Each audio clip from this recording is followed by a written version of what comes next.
चश्मे को कूटा गया, जिसके वजह से आंखों से खून निकल गया। गले में गला दबाकर मारा गया।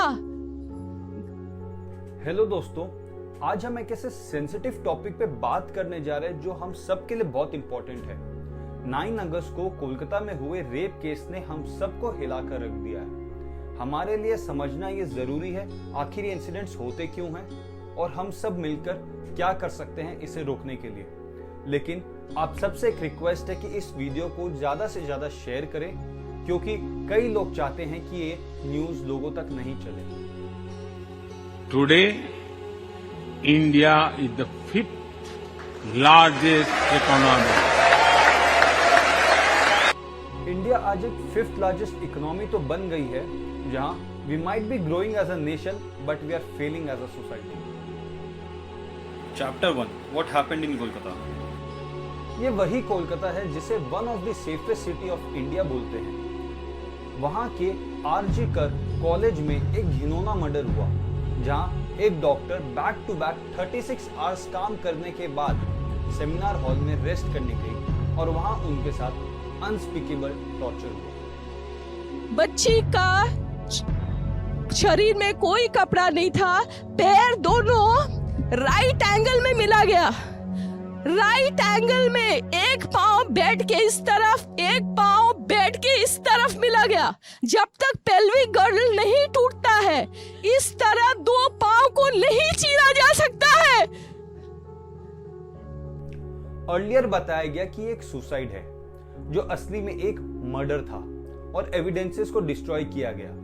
जब यह बात बाहर आई और सबको पता चला तो 14-15 अगस्त को प्रोटेस्ट हुए और इस केस को कोलकाता हाई कोर्ट ने सीबीआई को ट्रांसफर कर दिया। ऐसे केसेस इंडिया में अनफॉर्चुनेटली कॉमन होते जा रहे हैं और हम हर बार सब एक यही सवाल पूछते हैं, और कितने केसेस हमें जागरूक होने के लिए चाहिए। आखिर ये सब कब बंद होगा? ये केस सिर्फ एक इंसिडेंट नहीं है, ये हमारे सोसाइटी के एक मेजर प्रॉब्लम का रिफ्लेक्शन है। Chapter 2 why do rape happen. तो सबसे पहले सवाल ये है कि रेप होते क्यों हैं? इसका कोई एक रीजन नहीं, ये एक कॉम्प्लेक्स इशू है जिसमें society, psychological and legal factors सब इन्वॉल्व है। कुछ कॉमन रीजंस हैं पावर एंड कंट्रोल। रेपिस्ट के अंदर कोई सॉरी की फीलिंग ही नहीं होती, उल्टा वो विक्टिम पे ही दोष डालता है। जैसे देखते हैं मुकेश सिंह, जिसे फांसी की सजा दी गई थी निर्भया केस में, वो क्या बोलते हैं। ताली कभी एक हाथ से नहीं बजती, दोनों हाथों से बजती है। ये चीज़ देखी जाए, अगर कोई शरीफ लड़की होती है रात को 9 बजे मतलब नहीं घूमती है, लड़के भी उतना उससे ज़्यादा जिम्मेदार है रेप के लिए, ये लड़के हैं उससे ज़्यादा। कुछ कल्चर्स में वुमेन कंसेंट को इंपॉर्टेंस ही नहीं दिया जाती। ये एक और बड़ा रीजन है जो रेप केसेस को बढ़ाते हैं। Gender inequality. हमारे सोसाइटी में अभी भी लड़कों और लड़कियों को बराबर नहीं देखा जाता। पैट्रियार्की की सोच अभी भी कई लोगों के दिमाग में बैठी हुई है। Chapter 3 what steps to take. Lack of education. कई बार प्रॉपर सेक्स एजुकेशन और जेंडर सेंसिटिविटी की कमी भी लोगों को गलत रास्ते पे ले जाती है। लीगल सिस्टम की कमी। बहुत केसेस में जस्टिस टाइम पे नहीं मिलता या रेप केसेस रिपोर्ट ही नहीं होते, जो क्रिमिनल्स को और बढ़ावा देते हैं। इंडिया में हर दिन अप्रोक्स 87 रेप केसेस रजिस्टर्ड होते हैं। वही ये नंबर आइसलैंड, सिंगापुर जैसे देश में near to 1 cases per day हैं। हमें अपनी कंट्री में कुछ ऐसे ही स्टेप्स लेने होंगे। Sex education. स्कूल्स में प्रॉपर सेक्स एजुकेशन होना चाहिए, जिसमें consent, bad touch, good touch और रिस्पेक्ट की इंपॉर्टेंस बतानी चाहिए, जो आइसलैंड जैसे कंट्रीज में अपने स्कूल में बचपन में ही पढ़ाया जाता है। रिजल्ट यही है कि यहां रेप केसेस बहुत कम होते हैं। Stronger laws and faster courts. Laws को और स्ट्रिक्ट बनाने की जरूरत तो है ही, और सबसे इंपॉर्टेंट है उन्हें क्विकली इंप्लीमेंट करना होगा। और ये चीज हमें जापान और सिंगापुर से सीखना चाहिए। निर्भया केस में जस्टिस मिलने में 7 years, 3 months एंड 4 days लग गए। मैंने देखा कि सोशल मीडिया में कई लोग कह रहे हैं कि रेप्स बस इस वजह से हो रहे हैं कि हमारी पनिशमेंट बस स्ट्रिक्ट नहीं है। कहते हैं नॉर्थ कोरिया, अफगानिस्तान और सऊदी अरेबिया को देखो, जहां रेपिस्ट को बहुत कड़ी से कड़ी सजा मिलती है। अगर इंडिया में भी ऐसा होगा तो एकदम सेफ और डेवलप देश बन जाएगा, है ना?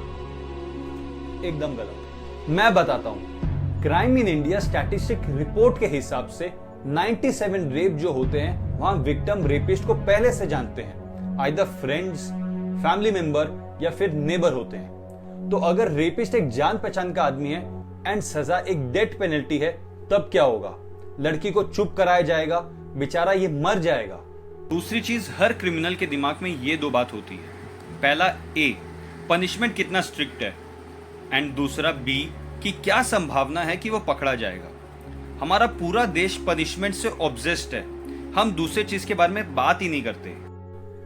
रेप केस में कन्विक्शन रेट नियर 25% है, मींस 75% केस में कन्विक्शन होते ही नहीं है। Instead of increasing severity of punishment, हमें अपने पुलिसिंग को हमारे फास्टर कोर्ट्स में इन्वेस्ट करना चाहिए।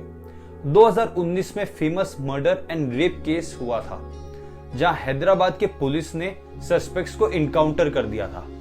पूरा देश जश्न में था। क्या इस इनकाउंटर के बाद देश में रेप केस बंद हो गए? नहीं। क्यों? क्योंकि ना पुलिसिंग बदली ना ही कोर्ट्स। क्योंकि justice delayed is justice denied. Choose your leader wisely.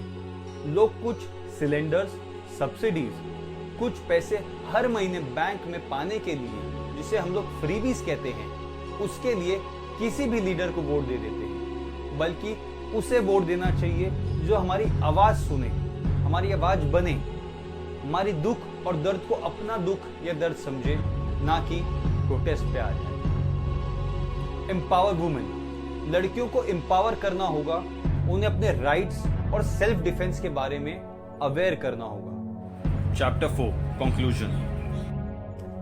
दोस्तों, रेप एक ऐसी बीमारी है जो सिर्फ लॉस से नहीं बल्कि सोसाइटी की सोच बदलने से ही खत्म हो सकती है।